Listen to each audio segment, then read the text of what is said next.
हाँ सभी बच्चे ध्यान से सुनेंगे इस चीज़ चैप्टर को।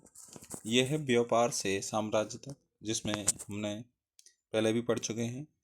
सेकंड चैप्टर ये आपका 6 यूनिट में ये चैप्टर आ रहा है आपका व्यापार से साम्राज्य तक, कि अंग्रेजों ने व्यापार से लेकर के साम्राज्य तक कौन कौन सी व्यवस्था अपनाई थी। पहले व्यापार करने आए थे और व्यापार के साथ साथ उन्होंने कौन कौन सी ऐसी कंडीशन अपनाई जिससे क्या उन्होंने भारत पर क्या किया, साम्राज्य स्थापित कर लिया था। ठीक है, तो उस समय पर देखो भारत में, हमारा जो भारत है, ठीक है, भारत में विदेशी आक्रांता आए थे। ठीक है, माना ये भारत है। ठीक है, तो इन पर क्या है कि यात्रिका से जितने भी विदेशी आक्रमणकारी आए हैं वो इधर से आए हैं, उत्तरी नॉर्थ और वेस्ट से। ठीक है, नॉर्थ वेस्ट से सबसे ज़्यादा आक्रमणकारी यहाँ पर आए हैं। ठीक है, इन्होंने भारत पर क्या किया है, आकर के दिल्ली पर साम्राज्य। ठीक है, तो पहले स्टार्टिंग में सिंधु नदी पड़ती थी, यहाँ पर होता था, धीरे धीरे वो दिल्ली पर आक्रमण करते और पूरे भारत पर साम्राज्य स्थापित कर लेते थे। ठीक है, तो हम अपने इतिहास को, हिस्ट्री को 3 भागों में बांटते हैं सामान्य रूप से।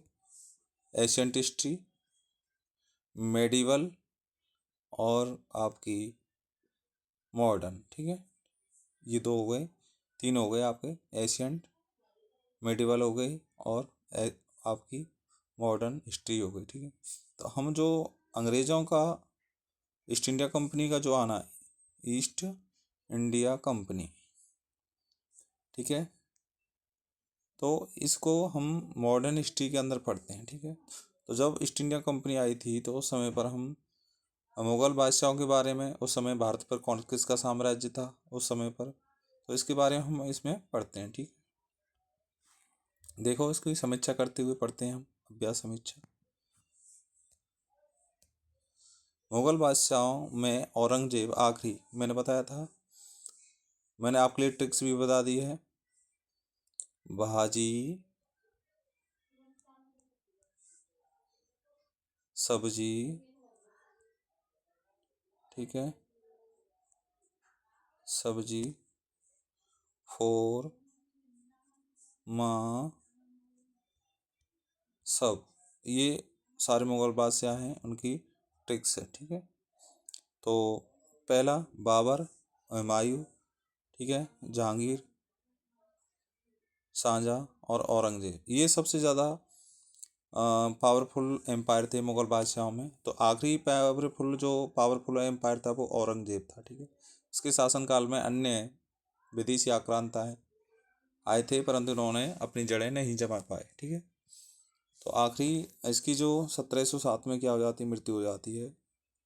उस समय पर अंग्रेज़ों ने यहाँ पर देखा कि भारत की जो प्रशासनिक व्यवस्था है, जो शासन करने की व्यवस्था है, वो क्या हो गई है, वो कमज़ोर हो गई। ठीक है, सब औरंगजेब की मृत्यु के बाद सभी जो छोटे राजा नवाब थे वो अपने आप को राजा घोषित करने के लिए लड़ रहे थे। ठीक है, 1707 की मृत्यु हो जाती है औरंगजेब की। उसके बाद नवाब, जितने भी नवाब थे, राजा थे, सब अपने आप को स्वतंत्र रूप से घोषित कर लेते हैं। ठीक है, और वो खुद अपने आप को राजा घोषित कर लेते हैं।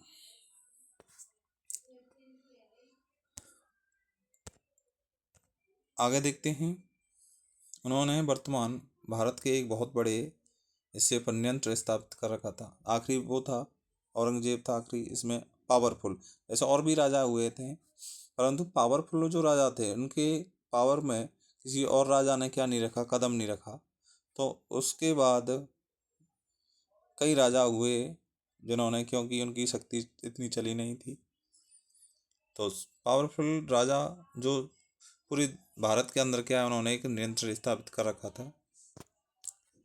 1707 में लिखा हुआ है, देखो, उनकी मृत्यु के बाद बहुत सारे मुगल सूबेदार, बड़े बड़े जमींदार अपनी ताकत दिखाने लगते हैं, क्योंकि खुद को अपने आप को क्या कर लेते हैं, घोषित कर लेते हैं। ठीक है, उन्होंने अपनी क्षेत्रीय रियासत कायम कर ली थी। ठीक है, 18वीं शताब्दी के उत्तरार्ध,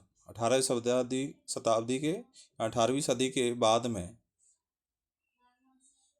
ठीक है, उत्तरार्ध मतलब बाद में तक राजनीतिक क्षितिज पर अंग्रेजों के रूप में एक नई ताकत उभरने लगी। ठीक है, उसके बाद 18वीं सदी शुरू हो जाती, क्यों 17 से 7 औरंगजेब की मृत्यु, सदी कौन सी चलती है 18वीं। ठीक है, 18वीं सदी। अब इस सदी में औरंगजेब की मृत्यु के बाद अंग्रेजों ने अपने एक नए पैर पसारना शुरू कर दिया। उन्होंने पहले तो इन्होंने व्यापार किया, व्यापार के साथ साथ उन्होंने क्या है प्रशासनिक रूप से अपनी जड़ें जमाना शुरू कर दिया। ठीक है, नेक्स्ट बिंदु इसका नीचे देखो। अंग्रेज पहले एक छोटी सी व्यापारिक कंपनी भारत आए थे और बाद में वो विशाल साम्राज्य स्वामी बन बैठे। देखो, पहले एक छोटा सा उन्होंने क्या किया, व्यापार किया था सूरत से। ठीक है, बाद में उन्होंने बंगाल, मद्रास, पूरे भारत पर क्या कर लिया, कब्जा कर लिया। ठीक है, कैप्टन हडसन द्वारा बहादुर शाह जफर उनके बेटे को गिरफ्तार कर लिया गया, दिखाया गया किताब में, बुक्स एनसीईआरटी की में आपने देखा भी है। औरंगजेब के बाद कोई मुगल बादशाह इतना ताकतवर नहीं हुआ, लेकिन एक प्रतीक के रूप में मुगल बादशाह अपनी बादशाहों का एक महत्व बन गया था। ठीक है, औरंगजेब के बाद कोई एक ताकतवर नहीं था, परंतु एक प्रतीक के रूप में, एक कठपुतली के रूप में एक राजा बनकर रह जाते हैं सभी। ठीक है, 1857 में 1857 में ब्रिटिश शासन के विरुद्ध भारी विद्रोह शुरू हो गया था। तो मुगल बादशाहों ने बहादुर शाह जफर को विद्रोहियों ने अपने मुगल बादशाह बहादुर शाह जफर को अपना नेता मान लिया। ठीक है, उनके मन में एक थी कि भारत का नेता कौन होगा। भारत का नेता उन्होंने क्या बना लिया था, मुगल बादशाह था जो अंतिम से मुगलों का, बहादुर शाह जफर, उसको नेता मान लिया। ठीक है, जब विद्रोह कुचल दिया गया तो कंपनी ने बहादुर शाह जफर को देश छोड़ने के लिए मजबूर कर दिया और उनके बेटों को जफर के सामने ही मार डाला। ठीक है, गोली मार करके ने मार डाला। क्वेश्चन बन जाता है कि बहादुर शाह जफर के बेटों को किसने पकड़ लिया था, हडसन ने। किसने पकड़ लिया था, कैप्टन हडसन ने। ठीक है, और गिरफ्तार करके उसे जेल भेज दिया। ठीक है, और उनको बाद में मार दिया। व्यापार वाणिज्य एक ऐसी व्यावसायिक उद्यम है जिसमें चीज़ों को सस्ती कीमत पर खरीद कर ज़्यादा कीमत पर बेच कर, यानी मुख्य रूप से व्यापार के जरिए मुनाफा कमाया जाता है। ठीक है, वाणिज्य क्यों कहलाती है। ठीक है, वाणिज्य क्या कहती है कि किसी चीज़ को कम कीमत पर खरीदो, कीमत कम, और सेल ज़्यादा कीमत पर करो। ठीक है, सेल ज़्यादा कीमत पर। ठीक है, तो उसे कहते हैं हम वाणिज्य। कुछ महत्वपूर्ण प्रश्न है इसके। अंतिम शक्तिशाली मुगल शासक कौन था, औरंगजेब। मैंने बताया था। बाबर के बाद उसके बता दिया था मैंने, पूरी ट्रिक्स के साथ बता दिया कौन कौन से कब आए थे। ठीक है, मुगल साम्राज्य क्यों कमजोर पड़ गया था। तो औरंगजेब की मृत्यु के बाद कई मुगल गवर्नरों ने अपने अपने क्षेत्रीय राज्यों को पुनः स्थापना कर दी थी और इससे मुगल साम्राज्य भी क्या पड़ गया था, कमजोर पड़ गया। ठीक है, ईस्ट इंडिया कंपनी की स्थापना कब हुई थी, 16 ईस्वी में थी, एलिजाबेथ की, मैंने बताया था, लंदन। ठीक है, एलिजाबेथ। ठीक है, पूर्व के साथ व्यापार करने का चार्टर अनुमति कंपनी को किसने दी थी। ठीक है, तो महारानी एलिजाबेथ, क्योंकि उन्होंने बनाई थी 16 ईस्वी में, वहाँ से लंदन में बनवा करके, और एलिजाबेथ ने दे दिया चार्टर को, आप मतलब व्यापार करने के लिए ईस्ट की ओर जा सकते हैं। ठीक है, कौन सा पुर्तगाली पहला भारत आए थे, तो पुर्तगाली आए थे, मैंने बताया था 1498, 1498, वास्को डी गामा। ठीक है, वास्को डी गामा। ठीक है, वास्को डी गामा आया था। ठीक है, पुर्तगाली कालीकट तट पर। ठीक है, नीचे लिखा हुआ प्रश्न देख, किसने समुद्री मार्ग की खोज की, तो पुर्तगाली वास्को डी गामा ने 1498 में समुद्री मार्ग की खोज की थी। ठीक है, भारत में पुर्तगाली अड्डा कहाँ है, गोवा। ठीक है, सबसे पहले उन्होंने गोवा ही को भी बनाया था, फिर मछलीपट्टनम वगैरह कुछ क्षेत्रों में इन्होंने बनाए थे। फिर ये ईस्ट की और इंडोनेशिया, मलेशिया की साइड में भी चले जाते हैं, वहाँ भी कुछ अड्डे बना लेते हैं। ठीक है। तो सबसे पहले ये आते हैं यहाँ पर, क्योंकि अरब जो व्यापारी थे उनको क्या कर देते हैं, कमज़ोर कर देते हैं और अपना कब्जा कर लेते हैं अरब सागर वाले क्षेत्रों में। नेक्स्ट है, यूरोपीय शक्तियों के लिए प्रमुख व्यापारिक वस्तुएं कौन कौन सी थी। यूरोप वाले जो ले जाते थे, जैसे यहाँ इंडिया है, ये है आपका यूरोप, ठीक है। यूरोप से इंडिया के लिए जो सामान जाते थे कौन कौन से, सूती किस्म के कपड़े, काली मिर्च, लौंग, इलायची, ठीक है, आदि।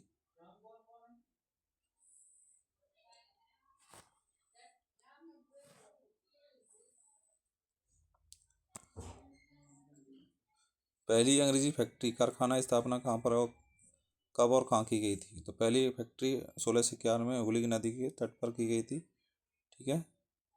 फैक्ट्री कारखाना अंग्रेजों के द्वारा वही की गई थी। फैक्ट्री ये होती थी, सामान का गोदाम होता, हाउस बियर होता था, ठीक है। क्या होता था, हाउस बियर, हाउस बियर, ठीक है, हाउस बियर होता था ना।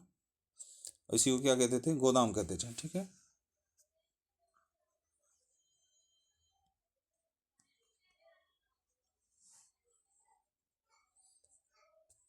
क्या कहते थे, गोदाम, ठीक है, इसी को हाउस बियर को।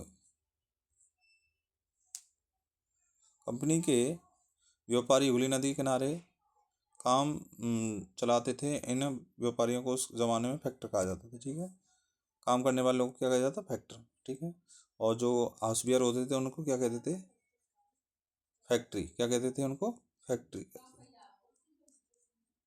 फैक्ट्री, ठीक है।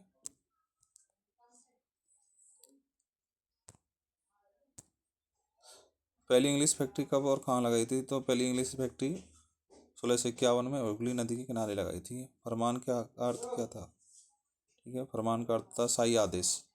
बंगाल के पहले नवाब कौन थे, मुर्शिद कुली खां, ठीक है। बंगाल का आखिरी नवाब कौन था, नवाब सिराजुद्दौला था। प्लासी का नाम किस तरह पड़ा था। दरअसल असली नाम पलासी था, जिसे ने बिगाड़ कर, देखो नेक्स्ट वीडियो में देखेंगे, ठीक है।